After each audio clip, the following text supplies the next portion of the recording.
Alright, what is up people? It's your boy Omar, and today we're tackling something that every single one of us who travels has to deal with, layovers. That dead time, that limbo between where you were and where you're going.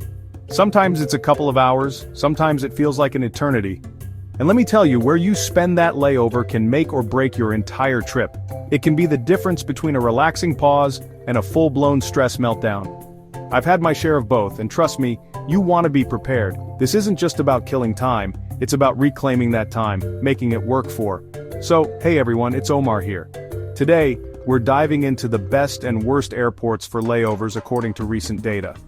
Whether you're a frequent flyer or planning your next trip, this list will help you make the most of your time in transit. We're not just going to skim the surface, we're going deep. We're talking about the places that roll out the red carpet and the ones that, well, feel more like a concrete jungle. This is the real deal, the stuff that can actually change how you plan your flights, how you approach your journey. Because here's the thing, knowledge is power, especially when you're navigating the often chaotic world of air travel. Knowing which airports are basically mini vacation spots and which ones are endurance tests can save you headaches, money, and your sanity. So buckle up, grab a coffee, or if you're already at one of the good ones, maybe something stronger, because we're about to embark on a global tour of airport layover experiences. This is your ultimate guide, straight up, no fluff, let's get into it. First up, the legend, the myth, the airport that's more like a 5-star resort, Singapore Changi. Seriously, if you have a layover here, you might actually wish it was longer. I'm not even kidding, this place isn't just an airport, it's a destination in itself. The moment you step off that plane, you feel it. There's a vibe, an energy, but it's not chaotic, it's organized, it's clean, it's Changi. They've rethought what an airport can be, and everyone else is still playing catch-up. It's like they sat down and said, how can we make waiting for a flight and boy did they deliver. They've got the jewel, right? This massive nature-themed entertainment and retail complex with the world's tallest indoor waterfall, the rain vortex. It's insane. You're standing there, inside an airport, surrounded by lush greenery, with this colossal waterfall thundering down. It's a spectacle. You can wander through forest valleys, canopy mazes, and then, when you're done communing with nature, there are hundreds of shops and restaurants. It's not just duty-free perfume and sad sandwiches here. We're talking high-end boutiques and Michelin-starred food stalls. It's a sensory overload in the best possible way. But wait, there's more. How about a butterfly garden? Yes, an actual butterfly garden with over 1,000 butterflies from different species fluttering around you. It's this serene, magical escape right in the middle of a bustling international hub. Or maybe you fancy a dip. Head up to the rooftop pool, swim a few laps, soak up some sun, watch the A380s take off and land. It's surreal. And if you're a movie buff, they have free 24-hour movie theaters showing blockbuster hits. You could literally spend days here and not get bored. The amenities list just goes on and on. Art installations, entertainment zones with video games, snooze lounges with comfy reclining chairs if you need to catch some Z's, even a heritage zone showcasing Singaporean culture. The efficiency is top-notch too. Immigration is smooth, baggage claim is quick, if you're ending your journey here. And getting between terminals is a breeze with the SkyTrain. It's all designed with the passenger in mind to minimize stress and maximize enjoyment. This isn't just about passing time, it's about your time. Honestly, Changi sets the bar so high it's almost unfair to other airports. It consistently wins World's Best Airport awards, and it's no surprise why. They understand that a layover doesn't have to be a drag. It can be an opportunity to relax, explore, and even be amazed. If you see Changi on your itinerary as a layover spot, consider yourself lucky. It's more than just a transit point, it's a highlight. This is how you do an airport, people. This is the benchmark.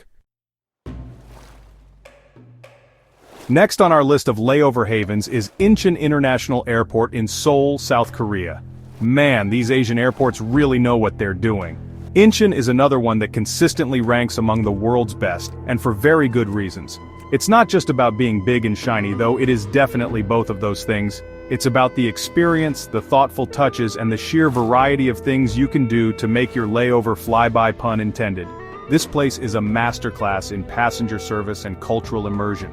One of the coolest things about Incheon is how it integrates Korean culture right into the airport experience. You can catch traditional cultural performances like music and dance happening right in the terminals. Imagine you're sipping a coffee, and suddenly you're treated to this beautiful display of Korean heritage. They also have a Korean cultural street where you can see traditional architecture and even try your hand at making Korean crafts. It's like getting a mini tour of Korea without even leaving the airport.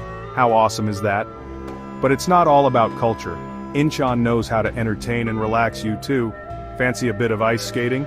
Yep, they have an indoor ice rink, an actual full-sized ice rink, or maybe a round of golf at their driving range. They've got that too. There are multiple gardens, including a pine tree garden and a wildflower garden, offering peaceful spots to unwind. And if you need to freshen up, they have free shower rooms, a lifesaver on long journeys. It's these kinds of amenities that really elevate the layover experience from a chore to a pleasure. The airport is incredibly clean, spacious, and efficient. Navigating Incheon is a dream. Signage is clear, staff are helpful, and the whole place just runs like a well-oiled machine. They also offer free Wi-Fi that actually works, which, let's be honest, is a basic necessity these days, but not always a given.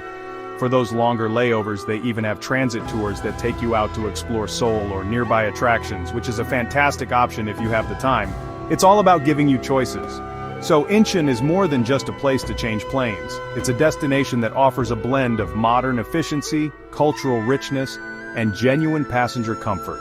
They've thought about what travelers need and want, and they've delivered it with style. Whether you want to immerse yourself in Korean culture, get active, or simply find a quiet corner to relax, Incheon has you covered. It's another airport that makes you feel like your journey is valued, not just your ticket. Definitely a top pick for a pleasant layover. Alright, let's hop over to Tokyo, Japan and talk about Haneda Airport, or HND. Now, Japan is known for its efficiency, its cleanliness, and its incredible attention to detail, and Haneda is a shining example of all of those things. This airport is a masterclass in smooth operations. While Narita often handles more international long-haul, Haneda has been stepping up its game and is often preferred for its proximity to the city and its sheer user-friendliness, especially if you're on a layover. It's a place where you feel calm, even when it's busy. The first thing that strikes you about Haneda is how spotlessly clean it is. I mean, it's like they have an army of cleaning ninjas working around the clock. This immediately reduces stress. Then there's the efficiency. Security lines move quickly, immigration is organized, and finding your way around is super easy thanks to clear signage in multiple languages. This might sound basic, but when you're tired and rushing for a connection, these things make a world of difference. It's the Japanese dedication to precision at its finest. But Haneda isn't just about being a well-run machine. It also offers a really pleasant environment to spend your layover. The Edo Market in the International Terminal is a standout. It's designed to look like an old Edo period Japanese street, complete with traditional style shops and restaurants. You can find amazing Japanese food here, from incredible ramen to fresh sushi, and pick up some unique souvenirs. It's a fantastic way to get a taste of Japanese culture without leaving the terminal. It's like a little time travel experience. For relaxation, Haneda has some great options. There are comfortable lounges, some with shower facilities, and quiet areas where you can rest. The observation decks are also a big draw, offering panoramic views of the runways and planes taking off and landing against the backdrop of Tokyo Bay. It's surprisingly therapeutic to just watch the planes. And of course, the shopping is excellent, with a mix of high-end brands, Japanese specialties, and everyday travel essentials. You won't be bored, that's for sure. Overall, Haneda provides a layover experience that is calm, efficient, and culturally enriching. It might not have the over-the-top attractions of Changi, but it excels in its core mission, getting you to your next flight smoothly while offering high-quality amenities and a touch of Japanese elegance. It's an airport that respects your time and your comfort. If you're transiting through Tokyo, Haneda is a solid choice that will leave you feeling refreshed and ready for the next leg of your journey. It's a testament to doing things right. Chapter 4. Now let's jet off to the Middle East, to Doha, Qatar, and check out Hamad International Airport. This place is all about luxury and modern design. Opened in 2014, it's one of the newer mega hubs on the scene, and they clearly spared no expense in making it a world-class facility. If you're flying Qatar Airways, chances are you'll transit through here, and let me tell you, it's an experience. The scale of it is immense, but it's designed in a way that feels open and airy, not overwhelming. It's a statement. The first thing you'll probably notice is the architecture and the art. Hamad International is filled with incredible art installations, the most famous being the giant lamp bear by Urs Fischer, a massive yellow teddy bear with a lamp on its head. right in the middle of the main departures hall. It's quirky, it's memorable, and it's just one example of how they've tried to make the airport more than just a functional space. There are sculptures, murals, and interactive art pieces scattered throughout, making it feel a bit like a modern art museum. When it comes to amenities, DOH is playing in the big leagues. They have luxurious lounges, and I mean, the Al Mourjan Business Lounge for Qatar Airways passengers is legendary with multiple dining areas, quiet rooms, business centers, and even a games room. But even if you're not flying business, there are pay-in lounges that offer a high level of comfort. And if you want to get active, there's a full-fledged wellness center with a swimming pool, gym, squash courts, and spa services. Imagine taking a swim during your layover. Pretty cool, right? Shopping and dining are, as you'd expect, top tier. You'll find all the major luxury brands, as well as a wide variety of restaurants, cafes, and food court options catering to all tastes and budgets. From quick bites to fine dining, they've got you covered. The airport is also designed for easy navigation, with clear signage and a super efficient passenger train that connects the different concourses. Despite its size, you don't feel lost or rushed, which is a huge plus for any layover. Hamad International Airport really focuses on providing a premium, comfortable, and engaging experience for transit passengers. It's clean, it's modern, and it offers a level of luxury that's hard to beat. While it might feel a bit more corporate than, say, Changi, it delivers an undeniably high-quality layover. If your journey takes you through Doha, you can expect a smooth, sophisticated, and very comfortable stop. It's an airport that understands the needs of the modern global traveler and caters to them exceptionally well. Chapter 5. Rounding out our top 5 best airports for layovers is Hong Kong International Airport, also known as Chek Lap Kok. This airport has been a major global hub for decades, and it's consistently ranked highly for its efficiency, connectivity, and the sheer range of things to do. Built on reclaimed land, it's an engineering marvel, and it's designed to handle massive numbers of passengers without feeling overly chaotic. It's a city within a city, and it knows how to keep you entertained. One of the standout features at HKG, especially if you have a bit more time on your layover, is the entertainment offering. They have an IMAX theater, yes, an actual IMAX theater in an airport showing the latest blockbusters. How cool is that for killing a few hours? If movies aren't your thing, how about a round of golf? The Sky City 9 Eagles golf course is located right next to Terminal 2. It's a 9-hole course, perfect for stretching your legs and getting some fresh air between flights. These aren't your typical airport amenities. Beyond the big attractions, HKG excels in providing a wide array of shopping and dining options. From luxury boutiques to local specialty stores, you can find pretty much anything you're looking for. The food scene is incredibly diverse, reflecting Hong Kong's status as a culinary capital. You can grab some delicious dim sum, enjoy a bowl of wonton noodles, or opt for international cuisine. There are options for every taste and budget, from quick food court meals to more leisurely sit-down restaurants. You definitely won't go hungry here. The airport itself is spacious, well-lit, and generally easy to navigate. The automated people mover and walkways make getting between gates and terminals relatively painless, even though it's a massive facility. There are plenty of comfortable seating areas, charging stations for your devices, and free Wi-Fi throughout the terminals. They also have aviation discovery centers and educational displays about the airport and aviation, which can be quite interesting if you're a bit of an AV geek like me. It's these thoughtful touches that add up. Hong Kong International offers a fantastic blend of entertainment, dining, shopping, and efficiency. It's an airport that understands that a layover can be an opportunity for a bit of fun and relaxation, not just a waiting game. While it can get very busy, it's generally well managed, and the sheer number of things to do means you're unlikely to be bored. It's a solid choice for a layover, especially if you're looking for more than just a quiet place to sit. HKG keeps you engaged and makes the time pass quickly. Chapter 6. Alright, now we pivot. We've seen the best, now let's talk about the airports that can make a layover feel like a special kind of travel purgatory. And kicking off our list of the worst, or let's say most challenging, is Los Angeles International Airport LAX. Oh, LAX. It's iconic, sure, but often for all the wrong reasons when it comes to layovers. So many people pass through here, and the experience can be, let's just say, less than stellar. It's a beast of an airport, and sometimes it feels like the beast is winning. One of the biggest complaints about LAX is just how crowded and chaotic it often feels. The terminals, especially some of the older ones, are frequently packed to the gills. You're constantly navigating a sea of people, luggage, and general confusion. Finding a quiet place to sit and relax can be a real challenge, and the layout itself can be incredibly confusing. It's a collection of 9 terminals sort of arranged in a U-shape, and getting between them if you have a connecting flight in a different terminal can be a serious pain. The shuttle buses can be slow and infrequent, and walking isn't always practical. Then there's the issue of amenities, or often the lack thereof in certain areas. While some terminals like the Tom Bradley International Terminal have seen significant upgrades and are actually quite nice, others feel stuck in a bygone era. Dated decor, limited seating, and a depressing lack of natural light can make your layover feel even longer. Food options can be hit or miss depending on your terminal. Sometimes you're stuck with a sad selection of fast food and not much else. And good luck finding enough power outlets for your devices. The infamous LA traffic doesn't help either.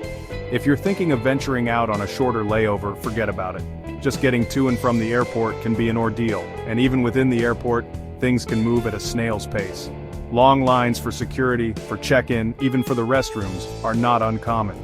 It all adds up to a pretty stressful experience, especially when you're trying to make a connection. You just feel like you're constantly battling the airport itself. LAX is undergoing a massive multi-billion-dollar modernization program, so things are slowly improving in some areas.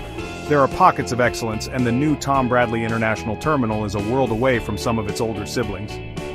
But for now, a layover at LAX, particularly if you're in one of the less renovated terminals or have a tricky connection, can be a real test of your patience. It's an airport many travelers try to avoid for layovers if they can, and it's easy to see why. It often feels like a necessary evil rather than a pleasant part of the journey. Next up on our list of layover challenges is Newark Liberty International Airport, or EWR, serving the New York City area. Now, New York has a few major airports, and let's be honest, none of them are exactly beloved for their layover experiences, but Newark often gets singled out for particular criticism. If LAX is chaotic, Newark can often feel just plain frustrating. It's another one of those airports where you just want to get in and get out as quickly as possible, and a layover can feel like an unwelcome delay. One of the most common grumbles about Newark is the security lines. They can be notoriously long and slow-moving, especially at peak times.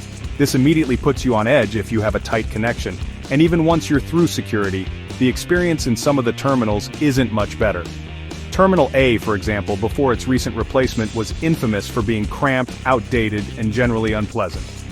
While the new Terminal A is a massive improvement, the reputation of the older parts of the airport lingers. Dining and shopping options can also be quite limited and often overpriced, especially in the older terminals. You might find yourself wandering around searching for a decent meal or a comfortable place to sit, only to be disappointed. Finding a working power outlet can feel like striking gold. The overall ambiance in many parts of Newark can be quite dreary. Low ceilings, poor lighting, and a general lack of modern amenities that you see in top-tier airports. It just doesn't feel like a place designed for passenger comfort. Navigating between terminals can also be a hassle. The air train.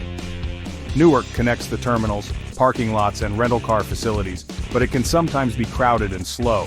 If you have to switch terminals for your connecting flight, you need to factor in a good amount of time, and it's not always a seamless experience. This adds another layer of stress to your layover, which is the last thing you need when you're already tired from traveling. Look, Newark serves a massive metropolitan area and handles a huge volume of passengers. It's a workhorse airport, and as mentioned, the brand new Terminal A is a sign that things are heading in a better direction. But for now, many parts of Newark still contribute to its reputation as a challenging place for a layover. It often feels utilitarian at best, and downright unpleasant at worst. If you have a choice, and your layover is at Newark, you might want to pack some extra patience and maybe a good book because it can be a grind. Chapter 8. Chicago O'Hare International Airport, or D, the Maze Runner. Chicago O'Hare, or D, one of the busiest airports in the world. And when you're one of the busiest, it often means you're also one of the most prone to delays and, you guessed it, challenging layovers. O'Hare is a sprawling complex, a veritable city of terminals and concourses, and navigating it can feel like you're trying to solve a giant, constantly shifting maze. For the uninitiated or even for seasoned travelers, it can be incredibly daunting. The sheer size and layout of O'Hare are often the first hurdles. It has 4 main terminals, but they are spread out, and getting from one to another, especially if you have to go from a domestic to an international terminal or vice versa, can be a time-consuming adventure. You might need to take the airport transit system, which is like a train, but even that involves walking, waiting, and more walking. Misjudge your connection time here and you're in serious trouble. Signage can be okay, but the scale of the place means you're always looking for the next sign. Then there are the delays. O'Hare is notorious for them. Being a major hub in the Midwest, it's susceptible to weather issues, snow in the winter, thunderstorms in the summer, which can cause a ripple effect of delays and cancellations throughout the entire U.S. aviation system. If your layover at O'Hare coincides with bad weather, be prepared for a potentially very long wait. And when delays hit, the terminals can become incredibly crowded, with frustrated passengers vying for limited seating and information. While O'Hare has made improvements over the years and some terminals are better than others, the overall layover experience can still be pretty stressful. Finding a quiet spot to relax or work can be tough. Food options are plentiful, ranging from fast food to sit-down restaurants, but they can also be very crowded, especially during peak mealtimes or when flights are delayed. Lines for everything, food, restrooms, customer service, can get long. It's the sheer volume of people that often makes it feel overwhelming. The good news is that O'Hare is also undergoing significant redevelopment and expansion projects aimed at improving capacity and the passenger experience. So, like LAX, there's hope for the future. But for now, a layover at O'Hare requires a good dose of planning, patience, and maybe a Xanax. It's an airport that demands your full attention if you want to make your connection smoothly. It's not for the faint of heart, especially if you're on a tight schedule or the weather looks dicey. You've been warned. Chapter 9. London Heathrow Airport, LHR, the Crowded Kingdom. Let's cross the pond to London Heathrow LHR, another one of the world's busiest international airports and a major gateway to Europe and beyond. Heathrow is massive, with 4 active terminals. Terminal 1 is closed, and it handles an incredible number of passengers every single day. But that sheer volume often translates into a layover experience that can be characterized by one word: crowded. It's a logistical marvel that it works at all, but for the passenger in transit, it can be quite an ordeal. The biggest challenge at Heathrow is often just navigating the crowds and the distances. Terminals are spread out, and while there are trains and buses to connect them, it all takes time. If you have to change terminals, especially if it involves going through security again, you need to allow a significant buffer. Security lines themselves can be very long, particularly at peak travel times. It's that feeling of being herded along with thousands of your closest strangers that can be quite draining before you even get to your gate. Once you're airside, finding a comfortable place to sit can be a mission. Gate areas are often packed and the general seating in the concourses fills up quickly. While Heathrow has a vast array of shops from high street brands to luxury boutiques and plenty of dining options, these areas can also be incredibly busy. Sometimes it feels like you're fighting for space just to walk through the terminal, let alone relax. It's a high-energy environment, but not always in a good way if you're looking for a peaceful layover. Another point of frustration for some travelers at Heathrow can be the process of getting to your gate. Sometimes gates are announced quite late, leading to a mad dash once the information is posted. And some terminals, like Terminal 5, primarily used by British Airways, are enormous, meaning you could have a very long walk from security or the main shopping area to your actual departure gate. Always check the walking times on the departure screens. They're not kidding. Heathrow does have some excellent lounges, particularly for premium passengers, and the shopping and dining are undeniably world-class if you have the time and energy to navigate them. The staff are generally professional and helpful, but the sheer scale of the operation and the constant crush of people mean that a layover here can often feel more like an endurance test than a relaxing break. It's an airport that functions, but it's not always a pleasure to transit through, especially if you're tired or stressed. It's the price of being one of the world's biggest crossroads. Chapter 10. Paris, Charles de Gaulle Airport, CDG, the confusing colossus. And finally, we land in Paris, at Charles de Gaulle Airport, CDG. Paris, the city of lights, romance, and, well, an airport that many travelers find incredibly frustrating. CDG is another massive European hub, and like Heathrow, it suffers from issues of scale and complexity. But Charles de Gaulle often adds an extra layer of confusion to the mix, with a layout that can feel illogical and signage that sometimes seems more like a suggestion than a clear direction. It's an airport that can test your navigational skills and your patience. One of the most frequent complaints about CDG is its confusing layout, particularly in Terminal 2, which is actually a collection of several interconnected but distinct subterminals, 2A, 2B, 2C, 2D, 2E, 2F, 2G. Trying to figure out how to get from one to another or even within the same sprawling subterminal can be a nightmare. Signage can be inconsistent or unclear, and it's easy to feel lost and disoriented, especially if you're rushing for a connection. Many a traveler has a story about a mad dash through the labyrinthine corridors of CDG. Then there's the issue of amenities and comfort. While there are shops and restaurants, the quality and variety can be inconsistent across the different terminals. Finding a comfortable place to sit can be a challenge, with reports of insufficient seating in many gate areas. And if you're looking for a quiet spot to work or relax, good luck. The overall ambiance in some parts of CDG can feel a bit dated, chaotic, and not particularly welcoming. It often lacks that sense of calm and order you find in the top-tier airports. Customer service can also be hit or miss. While many staff members are helpful, language barriers can sometimes be an issue, and the sheer volume of passengers means staff can be overwhelmed. This can be particularly frustrating if you're dealing with a flight delay or a missed connection and need clear information and assistance. It all contributes to a feeling of stress and uncertainty, which is the last thing you want during a layover. It's like the airport itself is indifferent to your struggles. Charles de Gaulle is a vital piece of aviation infrastructure, and millions of passengers transit through it successfully every year. However, it consistently ranks poorly in passenger satisfaction surveys for layovers, and it's not hard to see why. The confusing layout, inconsistent amenities, and often stressful atmosphere make it a challenging place to spend your transit time. If you have a layover at CDG, my advice is to study the airport map beforehand, allow plenty of extra time for connections, and try to keep your sense of humor. You might need it. Chapter 11. Making your layovers work for you. So that's the rundown, guys. From the absolute paradise that is Changi, to the urban obstacle courses like LAX or Charles de Gaulle, it's a wild world out there when it comes to airports. The difference between a good layover and a bad one can genuinely impact your whole travel mood, your energy levels, everything. Knowing what to expect, or even better, choosing your routes based on layover quality if you can, is a pro-traveler move. It's about taking control of those in-between moments and not just letting them happen to you. So there you have it, the best and worst airports for layovers. Next time you're booking a flight, keep these airports in mind to make your journey as smooth as possible. Thanks for watching, and don't forget to like and subscribe for more travel tips. And I mean it. Every like, every sub, it helps me bring you more content like this, more real-world advice to make your adventures better. We're all in this together, trying to make travel less of a hassle and more of the awesome experience it should be. Because at the end of the day, travel is about the journey, not just the destination, right? Well, layovers are a big part of that journey, so do your research, pack your patience when you need to, and maybe even look forward to those layovers in places like Singapore or Incheon. Let me know in the comments below, what are your best and worst layover experiences? I'd love to hear your stories.